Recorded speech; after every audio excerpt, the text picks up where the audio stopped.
오늘 우리에게 주실 하나님의 말씀은 시편 37편 1절에서 9절까지의 말씀입니다. 사랑하는 내일교회 성도 여러분, 그리고 각 가정에서 온라인으로 함께 예배드리는 모든 분들을 주님의 이름으로 환영하고 축복합니다. 지난 월요일 우리는 민족의 대명절인 추석을 보냈습니다. 오랜만에 만난 가족들과의 시간 속에서 기쁨과 감사가 넘쳤을 것입니다.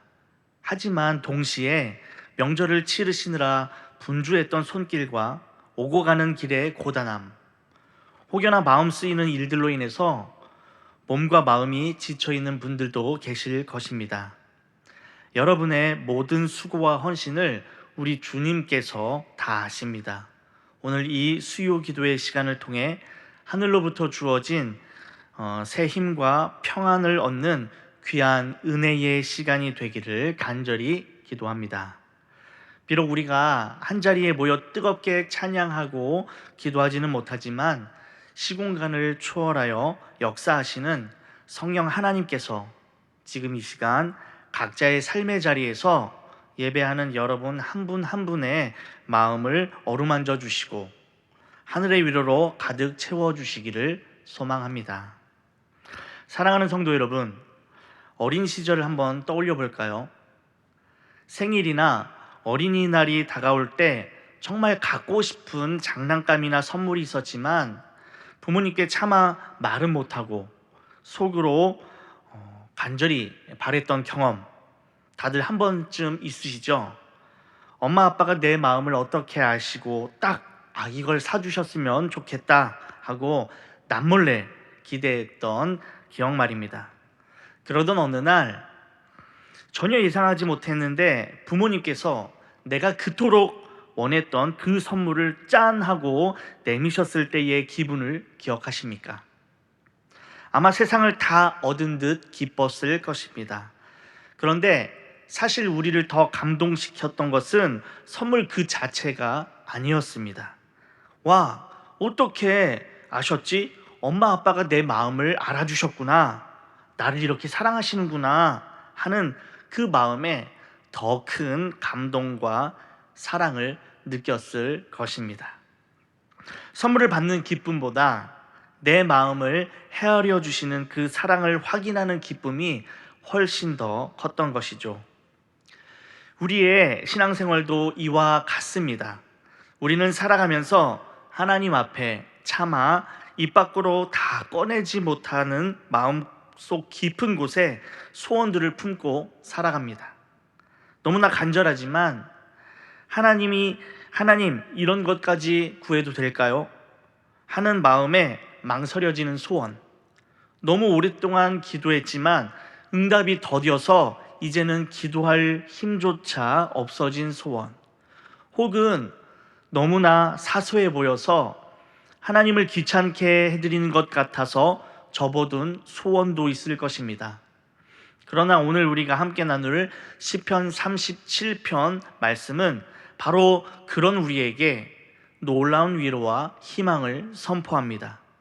우리가 말로 다 표현하지 못하는 마음 가장 깊은 곳의 소원까지도 우리 하나님 아버지께서는 이미 다 알고 계시며 가장 좋은 때에 선한 길로 이루어 가신다라고 하는 약속의 말씀입니다. 오늘 이 저녁 우리의 침묵 속 신음까지도 들으시고 마음의 소원을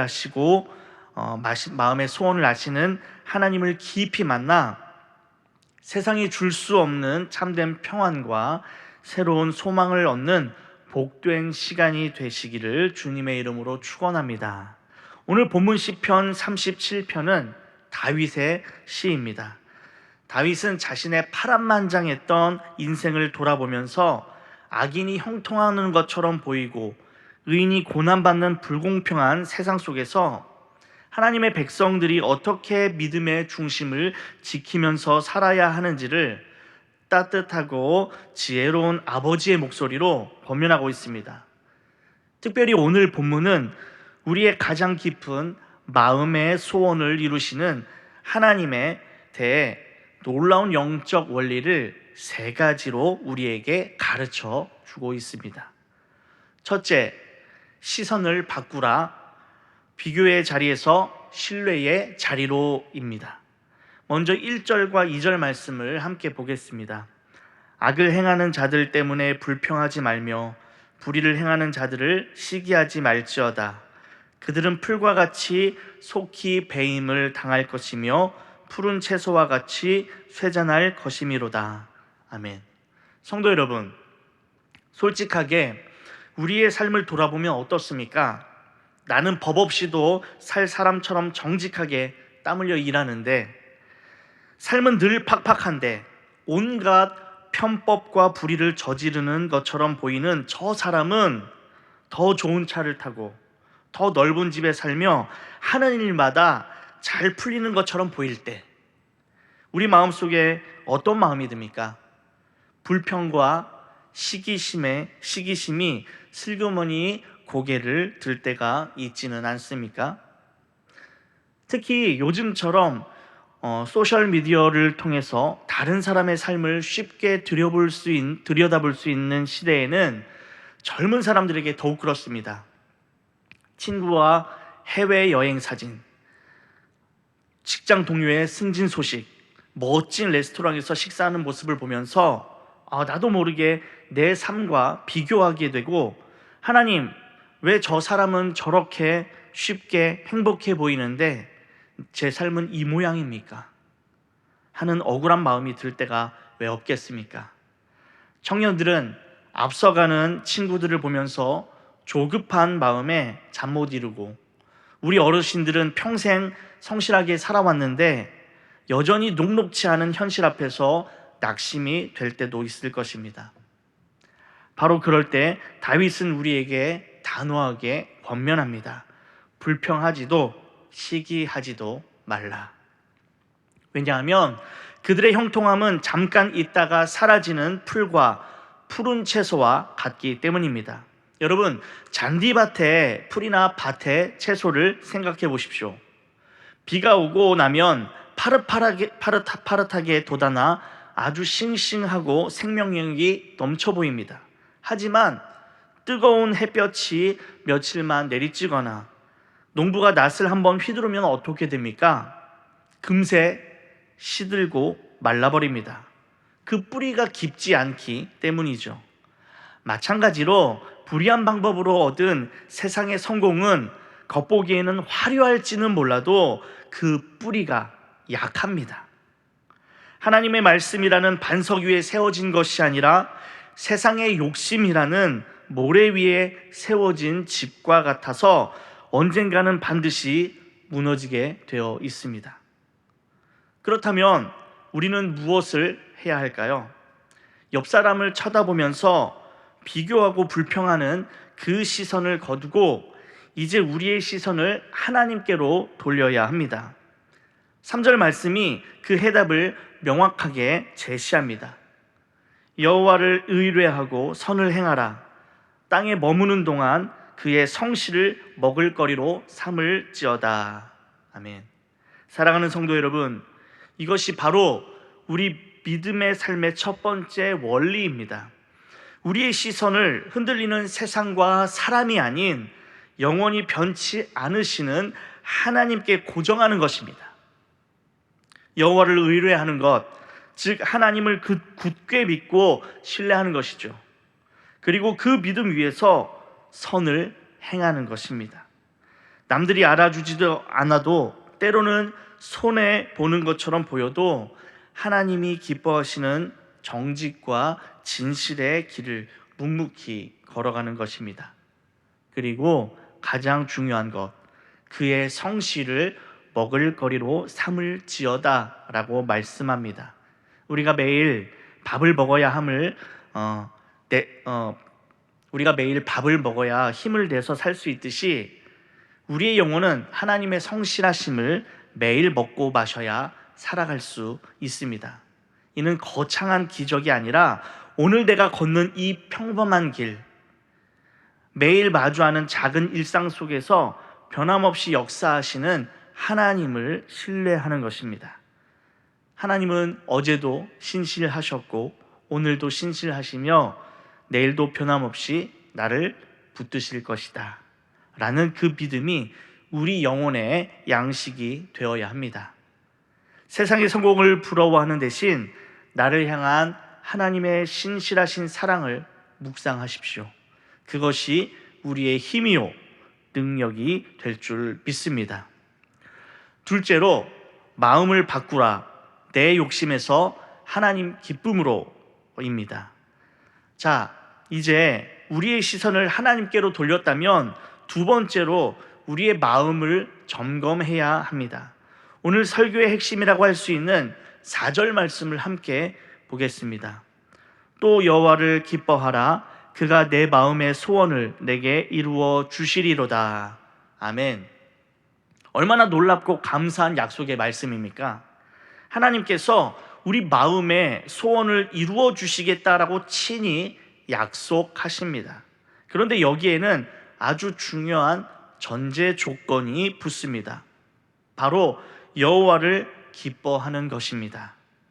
그런데 많은 사람들이 이 구절을 하나님을 기쁘시게 해드리면 하나님이 내 소원을 들어주신다라는 식의 어떤 거래 관계로 오해합니다. 내가 원하는 것을 얻기 위한 수단으로 하나님께 예배하고 기도하고 헌신하는 것이죠.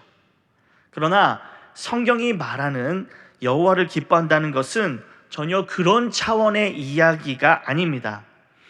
여기서 기뻐한다는 것은 하나님 그분 자체로 인해서 즐거워하고 만족하는 것을 의미합니다.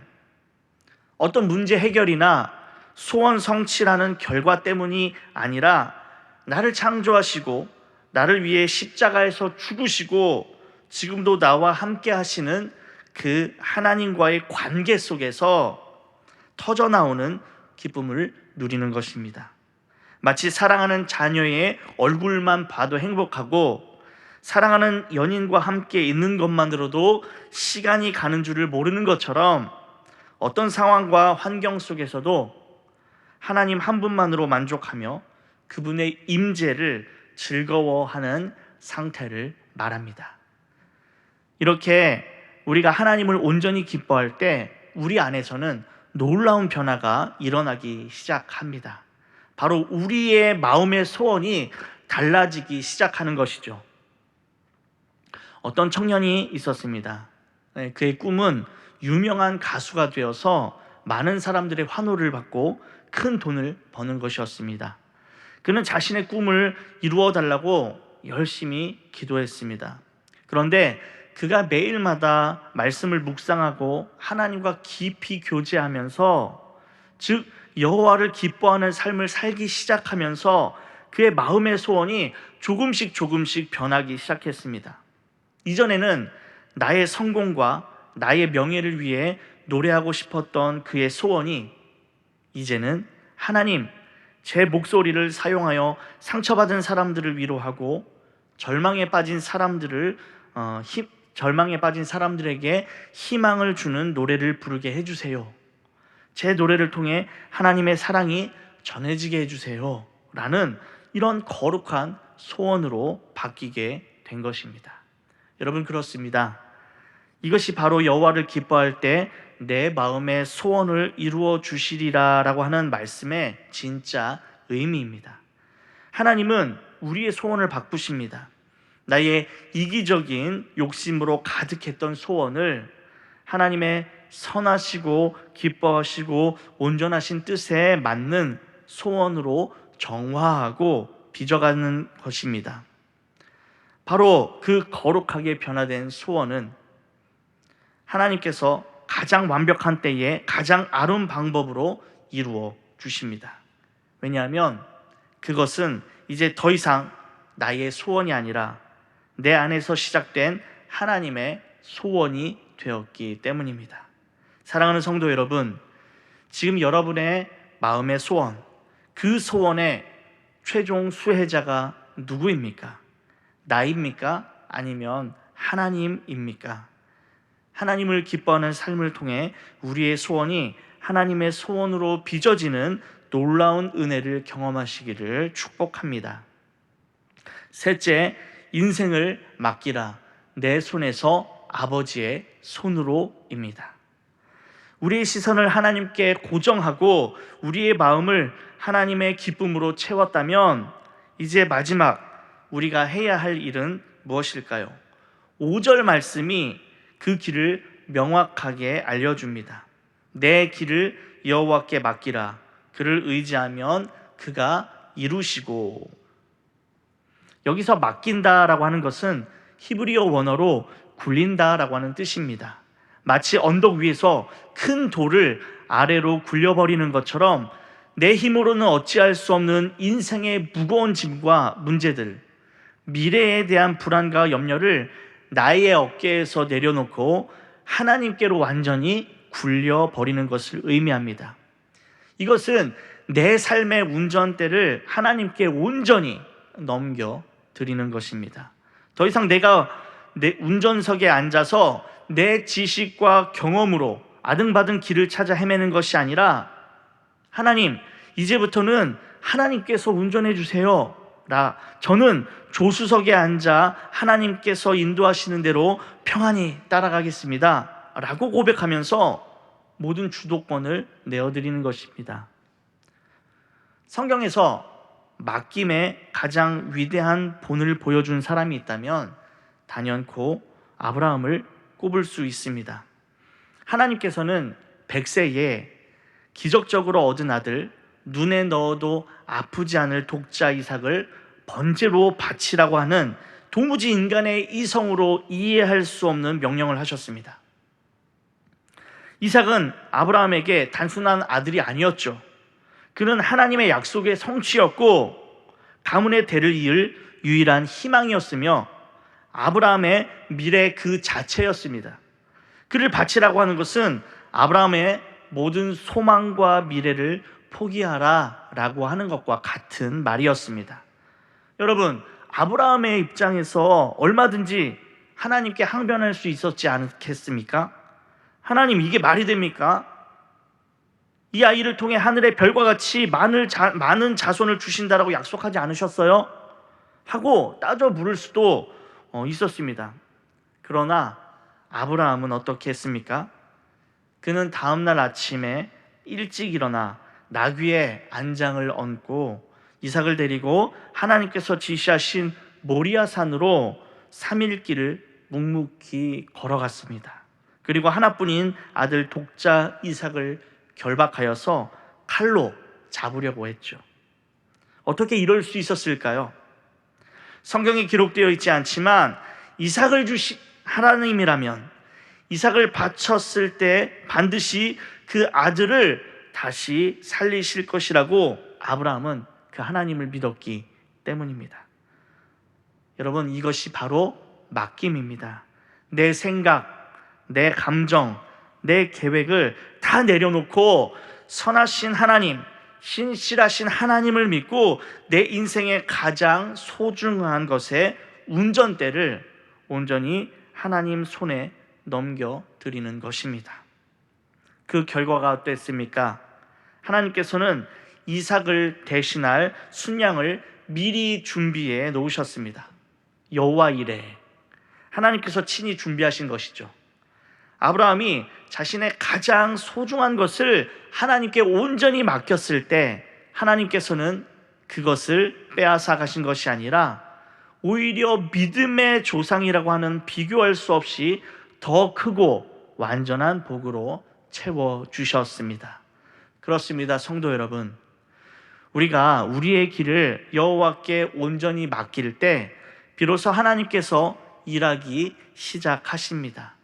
6절 말씀처럼 우리의 의를 빛같이 나타내시며 우리의 공의를 정오의 빛같이 밝히 드러내십니다. 세상이 알아주지 않던 우리의 억울함과 성실함을 대낮의 햇빛처럼 모든 사람이 볼 수 있도록 환하게 밝혀주시고 인정해 주시는 것입니다. 하지만 맡긴다고 해서 문제가 즉시 사라지는 것은 아닙니다. 그래서 7절은 여호와 앞에 잠잠하고 참고 기다리라 라고 권면합니다. 아브라함이 모리아 산으로 3일 길을 묵묵히 걸어갔던 것처럼 맡김의 다음 단계는 하나님의 때를 신뢰하면서 인내하는 것입니다. 그럴 때 9절 말씀은 우리에게 궁극적인 승리를 약속합니다. 진실로 악을 행하는 자들은 끊어질 것이나 여호와를 소망하는 자들은 땅을 차지하리로다. 우리가 하나님께 소망을 둘 때 하나님께서 약속하신 모든 풍성한 복과 영원한 기업을 상속받게 될 것입니다. 사랑하는 성도 여러분, 이제 말씀을 맺겠습니다. 우리 하나님은 우리의 머리카락 숫자까지도 다 세실 정도로 우리를 세밀하게 아시고 사랑하시는 분이십니다. 우리가 차마 입 밖으로 꺼내지 못하고 가슴속 깊이 묻어두었던 소원들, 남들은 아무도 몰라주는 눈물의 기도의 제목들을 우리의 주님은 다 알고 계십니다. 그 하나님께서 오늘 우리에게 이렇게 말씀하십니다. 첫째, 시선을 바꾸라고 하십니다. 더 이상 세상을 바라보며 비교하지도 말고 불평하지도 말고 오직 신실하신 하나님만을 굳게 신뢰하라고 하시는 것입니다. 둘째, 그 마음을 바꾸라고 하십니다. 하나님을 내 소원을 이루는 도구로 삼지 말고 하나님 그분 자체를 기뻐함으로 나의 소원이 하나님의 소원으로 변화되는 은혜를 누리라고 하십니다. 셋째, 인생을 맡기라고 하십니다.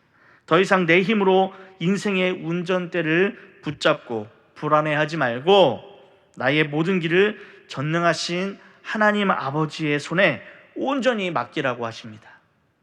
그리할 때 하나님께서 우리 마음의 소원을 가장 선하고 아름답게 이루어 주실 것입니다. 나의 작고 이기적인 소원이 변화하여 하나님의 위대한 계획이 되고 나의 불안한 미래가 변하여 하나님의 확실한 약속이 되는 놀라운 역사를 경험하게 될 것입니다. 명절의 분주함과 삶의 고단함 가운데 있는 여러분 모두가 오늘 이 말씀을 붙들고 내 모든 것을 아시고 가장 좋은 길로 인도하시는 하나님 아버지 품 안에서 참된 쉼과 평안을 누리시기를, 그리고 우리의 모든 소원이 주님 안에서 아름답게 성취되는 복된 인생이 되시기를 주님의 이름으로 간절히 축원합니다.